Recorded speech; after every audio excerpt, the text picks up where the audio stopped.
Welcome to the Show Me Casey Schools podcast, where we help families make well-informed decisions about their child's education. I'm Danielle, the Director of School Navigation with Show Me Casey Schools. Thank you for tuning in. This is our first episode in a new series we are kicking off entirely focused on special education. This series will include helpful information and personal experiences to help others in navigating the complex world of special education. Today, we're going to talk about the basics, special education 101, if you will. Think of it as your intro course into special education with helpful information and tools to get you started. I'm joined today by Georgia Mueller, who has a wealth of knowledge and information about navigating SPED and also supporting other parents trying to do the same thing. Hi, Georgia. Welcome. Thanks for joining me today. Oh, Danielle, thank you so much. This is really an honor. And I'm so excited because this is my favorite topic, of course. So of course, I know. Can't wait to get into it. Yeah, absolutely. So I think that it's always really helpful when we start to have big conversations where seriously the pendulum could swing from one direction to this other really broad direction. To first, maybe I'm going to give a definition of special education. So just like a general baseline for all of us as we start to dive into all of these acronyms, if you will. But special education is the practice of educating students in a way that accommodates their individual differences, disabilities or abilities, and special needs. And I think that that's a good place for us to start. But honestly, Georgia, most of the time when individuals, people, parents, guardians think about special education, they automatically think IEP. And they just like dive into that first. And we know that that's not the beginning, but can you share with us what is an IEP? Oh, yeah. So actually, I'm going to step back a second. You said start at the beginning. The beginning is actually the request for help in general. That is the beginning of special education. A lot of people assume the special education, like you said, is going to be an IEP. Actually, it's the process of going through and determining what is actually needed and not making that decision before the evaluations and the data is collected. That's a big mistake that's made in a lot of IEP meetings and just when people ask for help. I notice that a lot of times the decision has already been made. They're going to get a 504 because they have ADHD. Well, what happens if there's something else that just hasn't been identified yet? So I like to say the beginning really is the evaluative process for anything regarding special education, which could be a 504 or an IEP. So to clarify, an IEP is individualized education plan, and that is a full-blown plan that is entirely based on that person's needs as identified through the evaluative process, through previous schoolwork evidence. All of that comes together to make that decision as to what that IEP plan looks like. It also is afforded to a student who has needs that are typically 1.5 to 2 standard deviations below their peers. So we're talking a grade to 2 grade levels below their peers. And it's an intensity level that is different than a 504 because we're also going to be modifying the work that we're giving that student in most cases. It's not just a matter of removing the obstacles to accessing the education, which is more of a 504 plan. So 504 plan is really like special education access, similar to ADA is disability access to a workplace. So under a 504, we're just removing barriers. IDA, we're also teaching in a different way. Right. So what I hear you saying, of course, is that oftentimes a parent may have a student start school and their student's struggling. And oftentimes we get excited or we get a little ahead of ourselves and we're like, I think my student is struggling. They may need an IEP. And you're saying, pump the brakes for just a second. There's a couple of steps that we have to get to first. And that evaluation is key. I also think, Georgia, though, something that can be so confusing for families, even with a child who's been diagnosed perhaps by their medical practitioner, is that they have a diagnosis, but having a diagnosis doesn't mean that you're automatically going to qualify, which again, everything loops us back to that evaluation. Am I right? Yes, nailed it. Absolutely. Yeah. That's what I was going to say. Yes. So I love this. There is a difference between educational categorization and eligibility versus medical diagnosis. I don't even like to use the word diagnosis in a school setting at all for that reason. Oh, These are good not tip. medical practitioners. That's not their role. Right. Their role is to identify if your child's needs are interfering with their ability to access their education. It's not about diagnosing. We're not diagnosing at all. In fact, not even. Now, the medical diagnosis is contributing information. And what's actually more important there is how was that medical diagnosis arrived at? Mhm. And that is the evidence that's going to be used in the determination of eligibility. Right. So it's two separate functions. They can work together, but one of them does not necessarily cancel out the other. A lot of times people say, but he has a medical diagnosis, so that should have solved the problem, and we should now be getting a full-blown IEP specific for that diagnosis. And it really doesn't work that way. Right. I mean, could we perhaps give families, a little bit of an example? Let's say that a child has been diagnosed with autism spectrum disorder, and so there's a diagnosis, as you said, but in all actuality, like, that is a qualifier under IDEA. But what if we have a kiddo that is really, they've been diagnosed, but they're excelling in school. They're going to grade level classroom. They're doing well. Are there scenarios where a student has maybe had a diagnosis, but yet it's not interfering Yes. with their ability to be able to go to school and learn the grade level curriculum? Absolutely. It can happen for sure. Or there's something else getting in the way. In fact, I had this situation today, literally, where a child probably should qualify for an IEP based on learning disabilities, even though they have a high ADHD diagnosis. And the ADHD kind of gets in the way, but it's not really a barrier. The learning disability is the bigger barrier. Okay. And so we're not going to say no. We're going to say yes, but for a different reason. But then we're also going to go back and we're going to accommodate the items that we thought were going to be the issues to begin with. Yeah. Yeah. So let's really give families a bit of a step by step. Okay. So maybe we haven't had any early interventions. Our kiddo has started kindergarten. Maybe we're well into that kindergarten or first grade year. We know kindergarten's packed with a lot of curriculum, but I've been to some parent teacher conferences. I've gotten some feedback. I'm feeling a little apprehensive. I know that there's such a thing as an IEP. I've heard about families getting these 504s, as we were saying, but there's a step before that. And that's really having a conversation and doing what? Correct. Yeah, right. So the very first formal step is to ask for help in writing. Now, before that, I think absolutely the parent-teacher conferences, you're getting feedback there. That's not really a formal step. The first formal step is a written request for evaluation for special education in general. And that written request, I actually like to just do everything through email now because it's automatically time date stamped. You can prove exactly who you sent it to, when you sent it.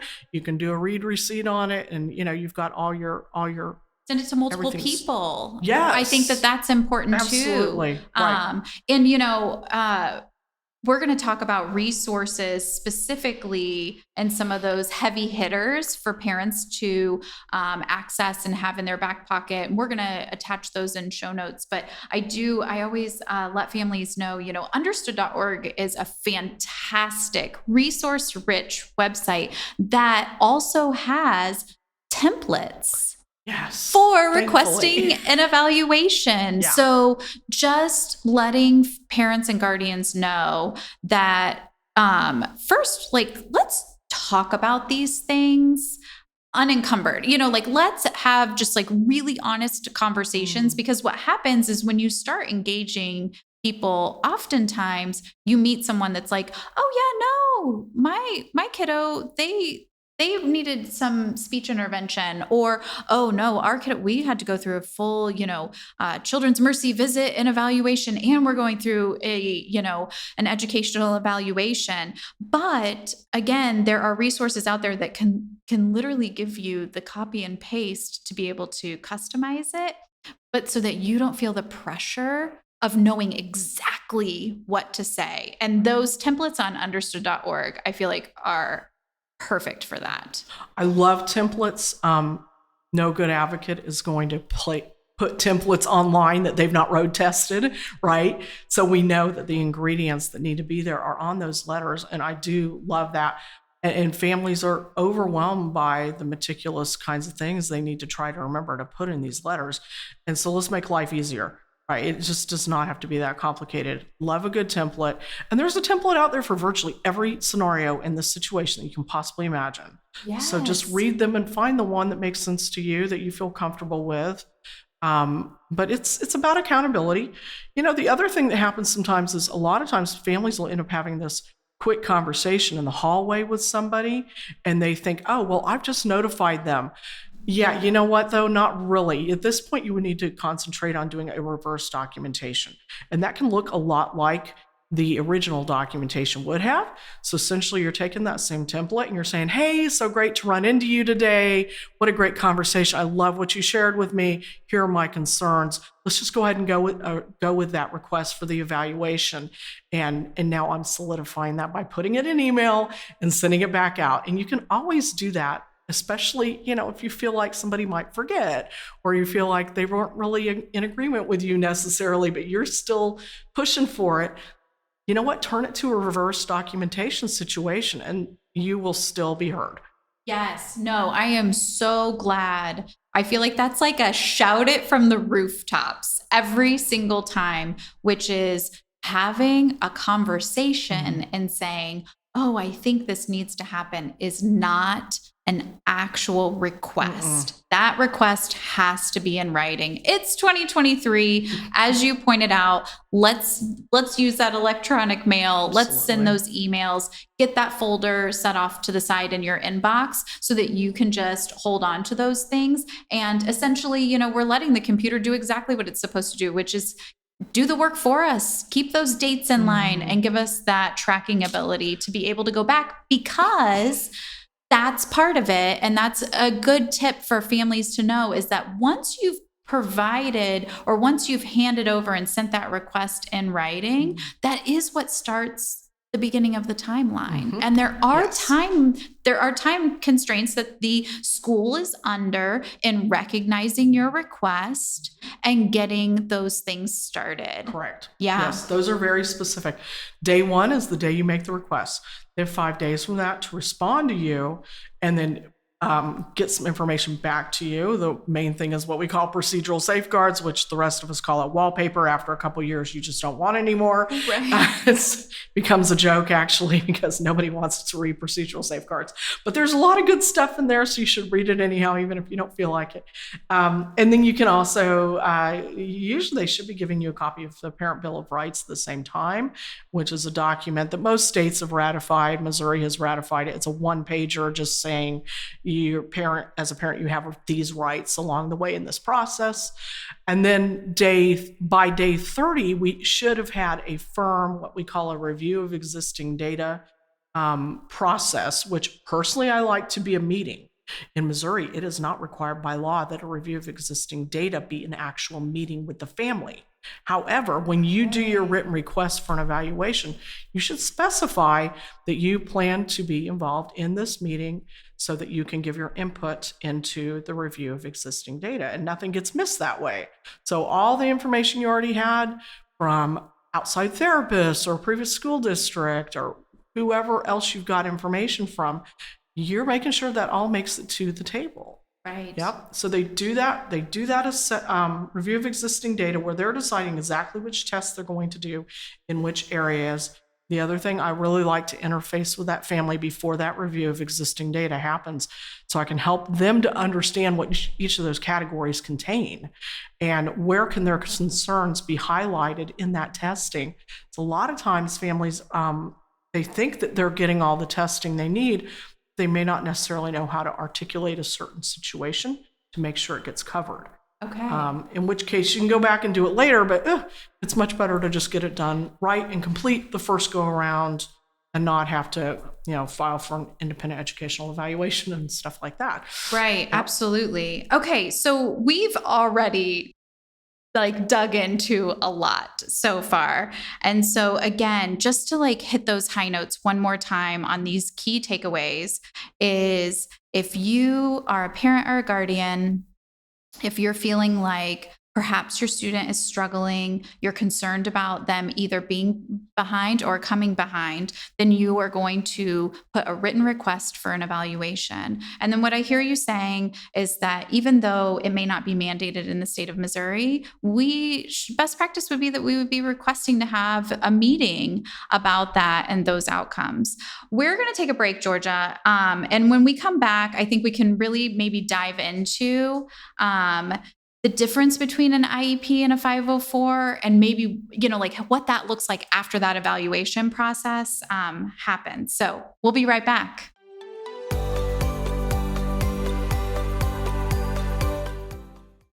All right, we are back and we're talking about special education basics. Now, Georgia, in the first half of our conversation, we really kind of, jumped right in and we were dispelling some misnomers that oftentimes will happen where a family's like, my child's struggling. I think they need an IEP. And so what we know is that we needed to request an evaluation in writing.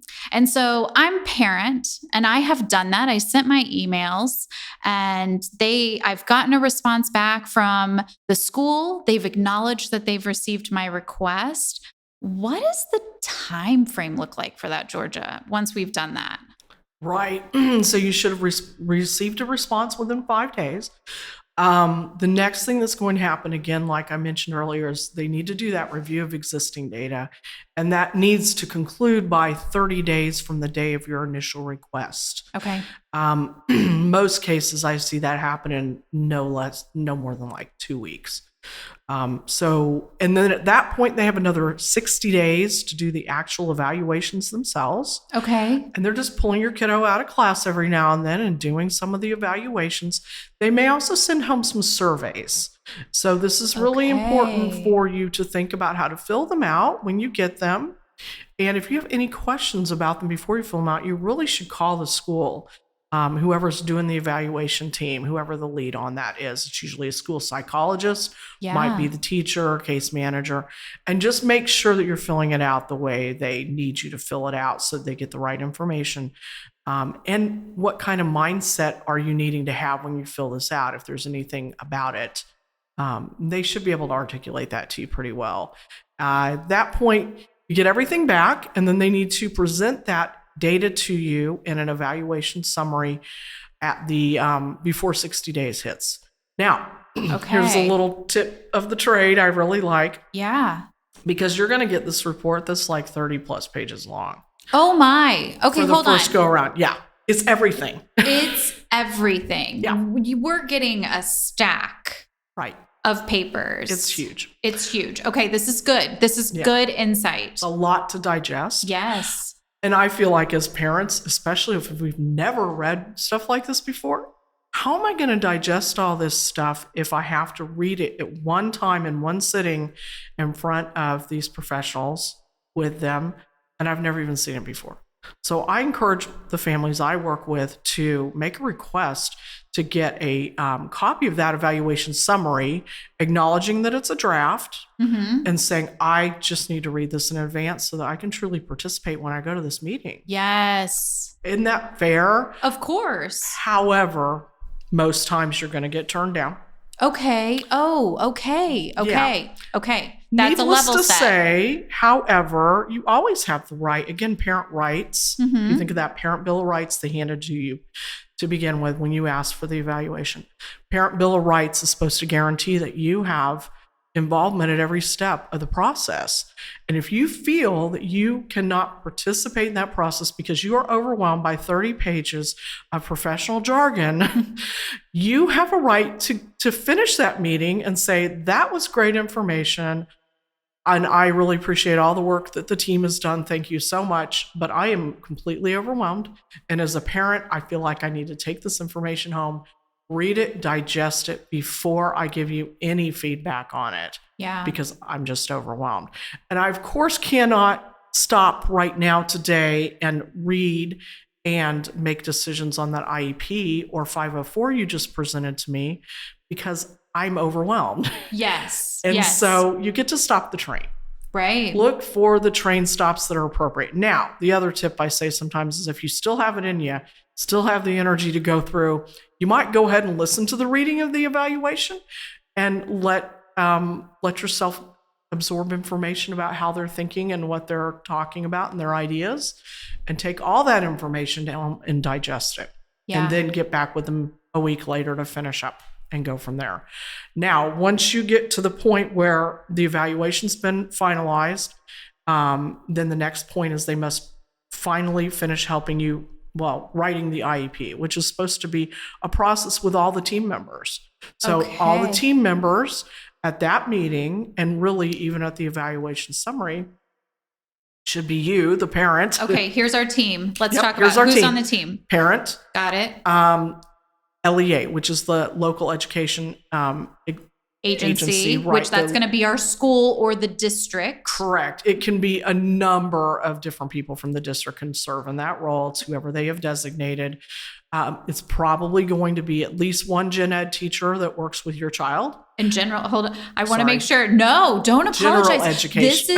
This is part of this, right? Yep. Is that like, this is how that can even feel. So general education teacher, meaning the grade level teacher. So if you're if your kiddo's in kindergarten, then we're talking about the kindergarten teacher, ideally, whose class that they're in. Yes. Okay. All right. So we're going down the list. General education teacher, special education teacher. Yes. If there's evaluative information from a therapist, ideally that person needs to be there. If the school psychologist is somebody who did a lot of the work, then they're probably leading that meeting where that information is being presented to you. Okay. And those are all your key people that really must be at the table. Yeah. And they're going to be at all your subsequent meetings from here on out. If your child ends up qualifying for an IEP, if they end up qualifying for 504, that's going to go a totally different direction, where the people that are going to be at that table are going to be a representative from the school district that takes care of 504 plans. Right. Probably not the same person as the special education coordinator. They like that to be a different person for conflict of interest reasons.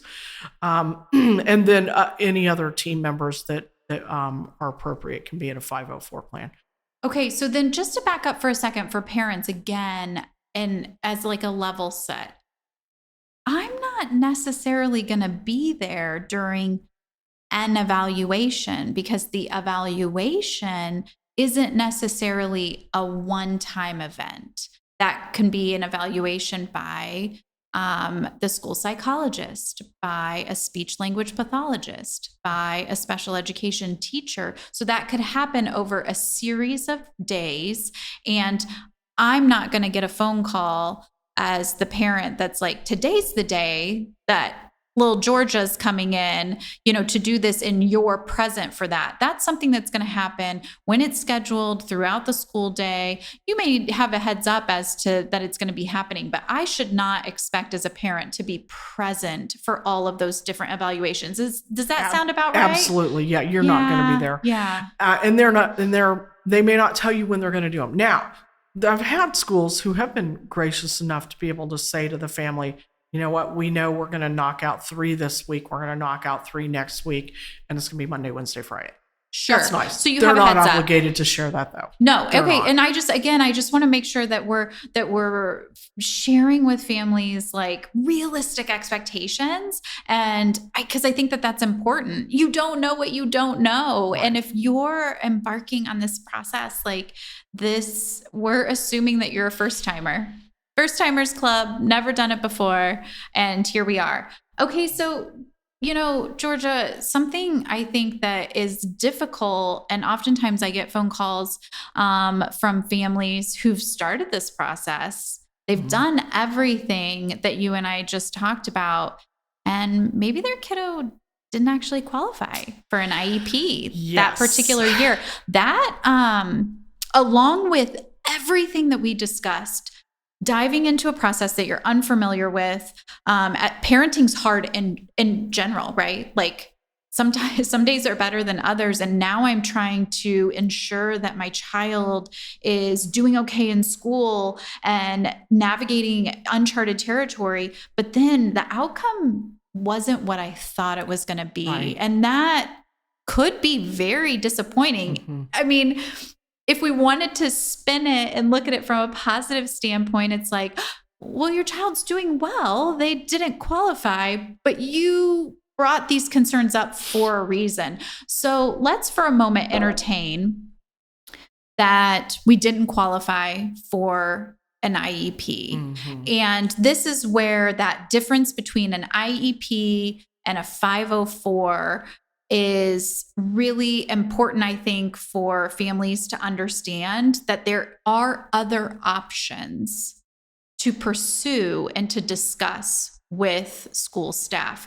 Can you give us an idea of, I mean, we're just throwing the number 504 out there. What does this even mean, 504? Yes. So this is really important. So a 504 it's the number associated with the policy that's part of the Department of Education and their obligations to organize support for a person who needs barriers removed to access their education. Okay. So if that child needs extended time to complete work, if they need a quieter space to do their tests, if they need things read to them instead of having to read everything themselves, if they've got a learning disability, for example, those kinds of accommodations can be built into a 504 plan.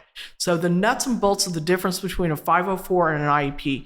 First of all, if somebody has an IEP, they actually by default have a 504 as well.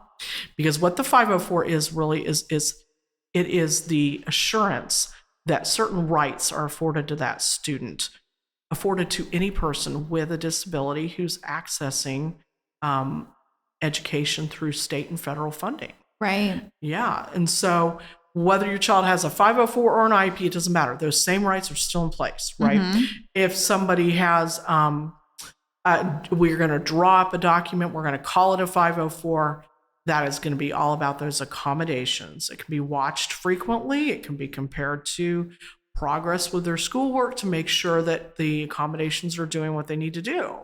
And then it can be adjusted as needed, just like any other, just like the IEP can be adjusted as needed. Right. And there are rights in a 504. They're a little different. They're more like filing a complaint or filing a direct grievance with the school district, a complaint with the Department of Education. And then under IDEA, when we write an IDA and IEP, we're putting the modifications in there too. So maybe we have a student who is in 4th grade, but they're functioning at 2nd grade for reading. Mm-hmm. We got to make some accommodations so we can still teach them material. Right. And then we're going to teach them more reading skills in a different setting to bring those skills up with their age and their grade, or as close as possible. So we might make some accommodations, but we're going to modify too. There's a perfect example. This is kind of a middle school example.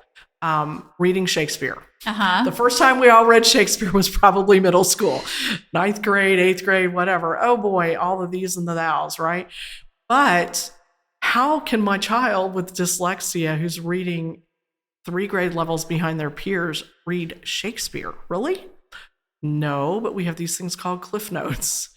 Right. We have other ways to present the information to the individual. And as long as that information is not dumbing down the material, so to speak, I hate that terminology, but if it's not reducing the level of the material, then it's an accommodation. If we had to reduce the level of the material that they're accessing, then it's a modification, and that falls under an IEP. Right, because the IEP is an individualized education plan for that student.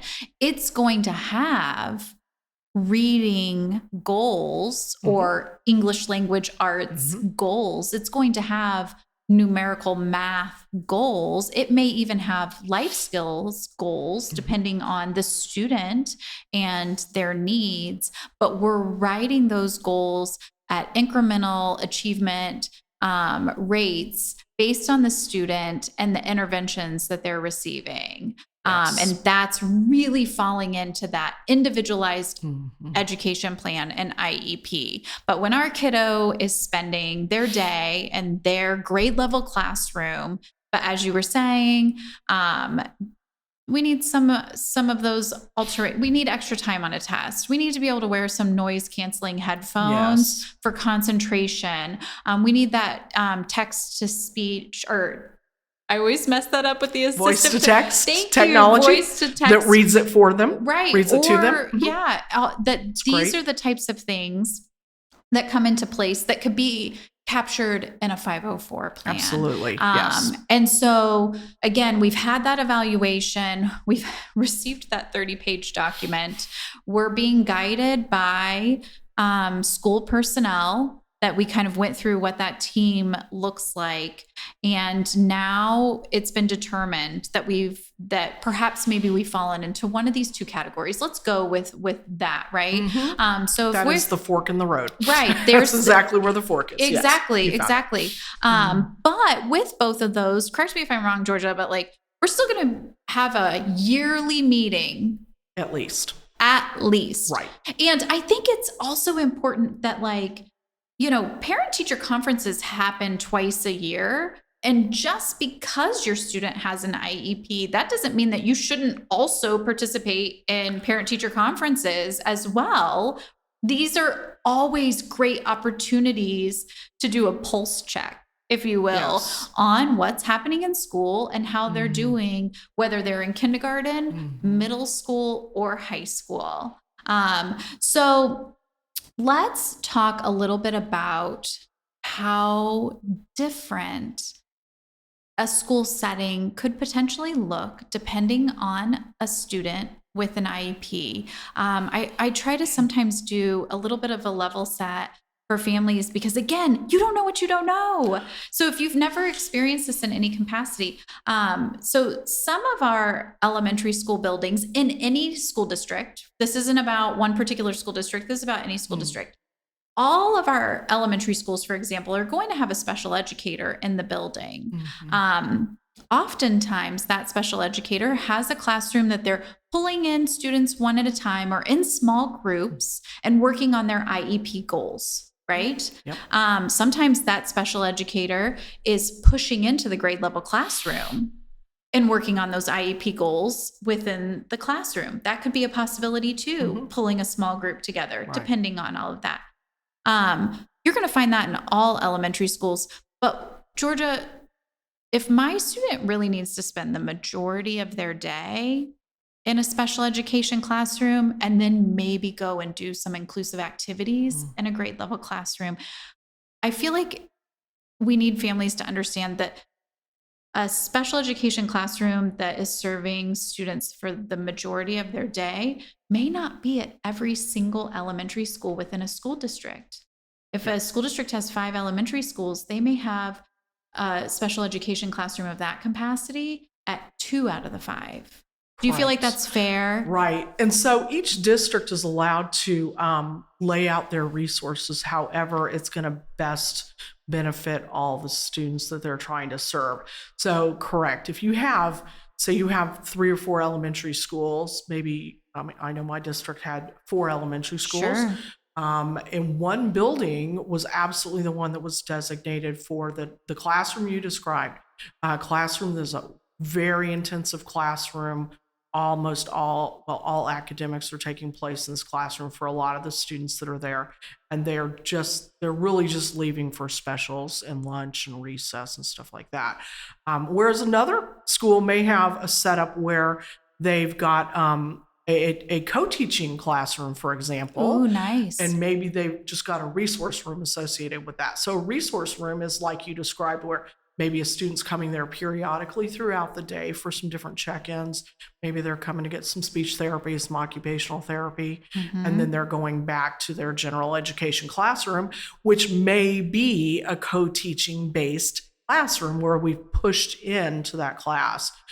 So if it's co-teaching, that means they've pushed in another lead teacher who's typically a special education certified teacher.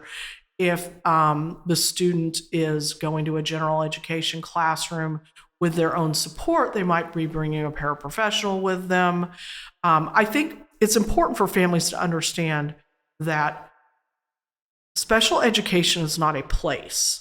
It's a combination of supports and services that are best for your student. Yes. And that's such a misnomer as people say, oh, my kid can't be in special education, because they think what that means is that scary room in the basement at the end of the hall under the gym when they were kids.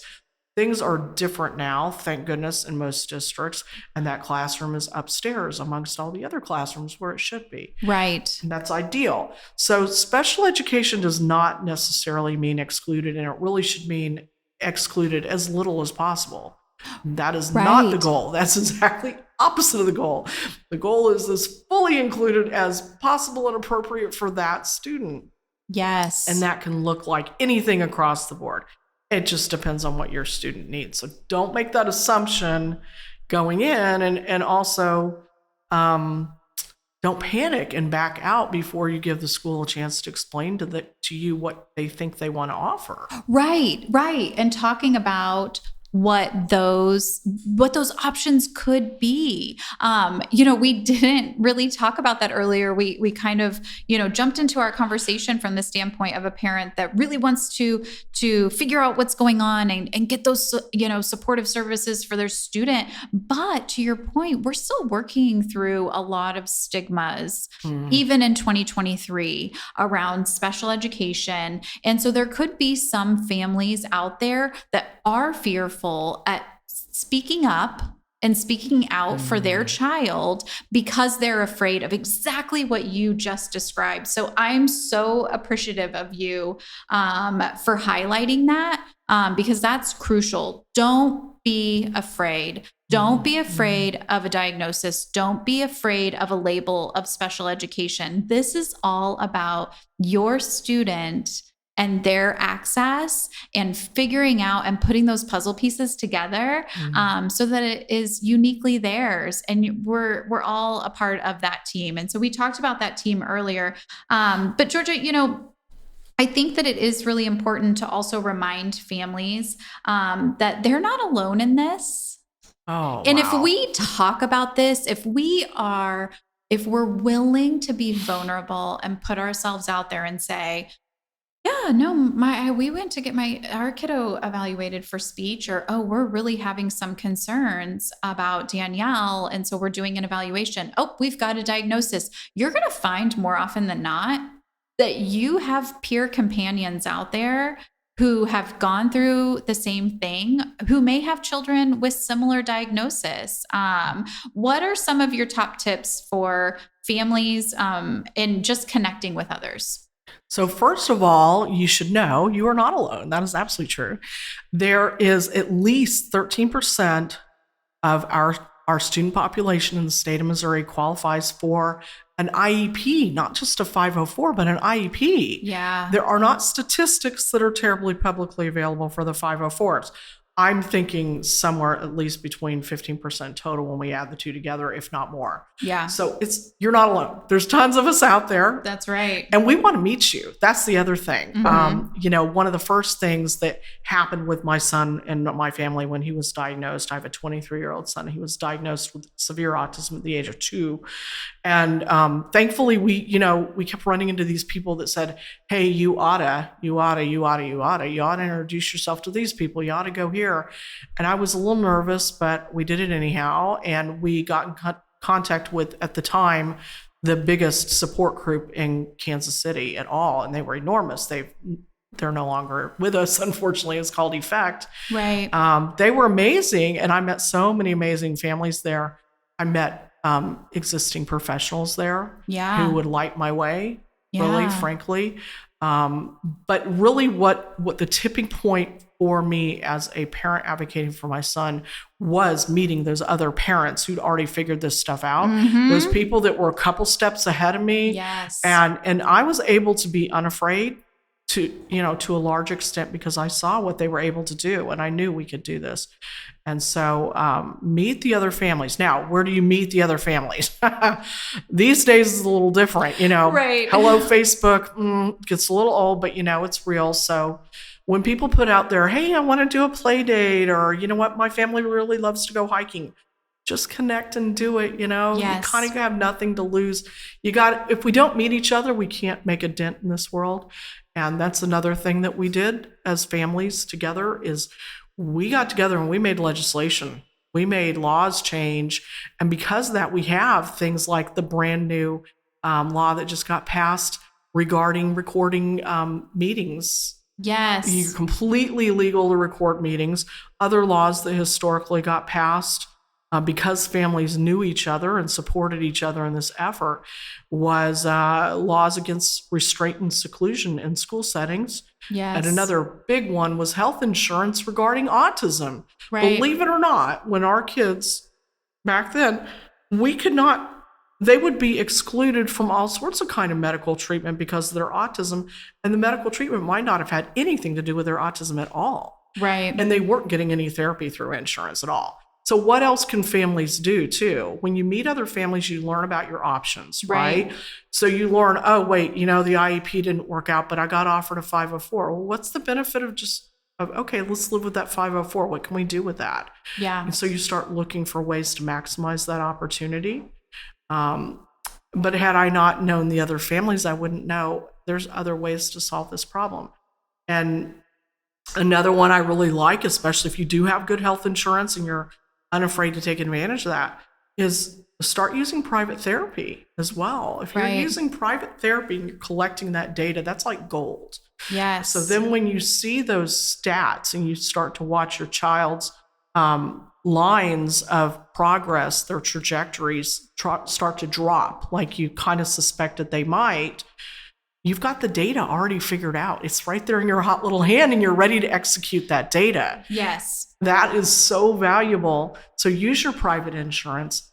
Learn more about 504s and maximize them. There are some great online classes about 504 that are completely free. Yeah. And of course, the IEP itself. I'm always a fan of keeping private therapy involved, no matter what you're using at if school. you're able to Checks do and that. balances. Yeah. If you're able. And Yeah. sometimes people don't have the bandwidth. Don't beat yourself up if you don't have the bandwidth. It's okay. I love that, you for sharing that, because that is one of those, it's like an insider tip. It is. An Yes. in real life insider tip from someone who has navigated the system. And that, Georgia, is an example of what you're going to get when you connect with other families. As you said, that maybe are a couple years ahead of you who are charting paths. And thank you so much for highlighting legislation and amazing things that can happen when parents and guardians and families come together and advocate for those who we care the most about. Yeah. It's so amazing. If we don't do it, nobody's going to do it. That's right. No offense, but all the really great services that do exist in Missouri. Missouri is very fruitful, by the way. Those services came about because families spoke up. Because they came together. It wasn't arbitrary. Yeah, no one at the high level in our government said we need to give this service to families. It was families who said we need it, and they made it happen, and they justified it. And we have to keep fighting for that because services can go away as easily as they showed up. That's right. We have covered a lot, and it's a lot of resources. So as a reminder to those who have tuned in with us, which we're so glad that you did, we're going to be linking quite a few things. This may be the lengthiest show notes to date, just because this is such a big topic and there are so many great resources out there. So please check the show notes for Georgia and I's fan favorite resource list. We'll be tacking that on there. And I think we're going to have to wrap, but this conversation is going to continue. We have a lot of episodes coming up doing deeper dives into special education. Georgia, I appreciate you so much. Thank you so much for joining me today and really doing this initial intro. This has been an amazing conversation, and I know our listeners are walking away with helpful insight into the SPED space. We want to thank our listeners for tuning in, and we invite you to stay connected with us at Show Me Casey Schools. Until next time, we'll see you then. Show Me Casey Schools is committed to providing you with vital information that supports you while you support your child on their educational journey. Connect with us on social media at SMKCS and on YouTube at Show Me Casey Schools and on all your favorite podcast platforms.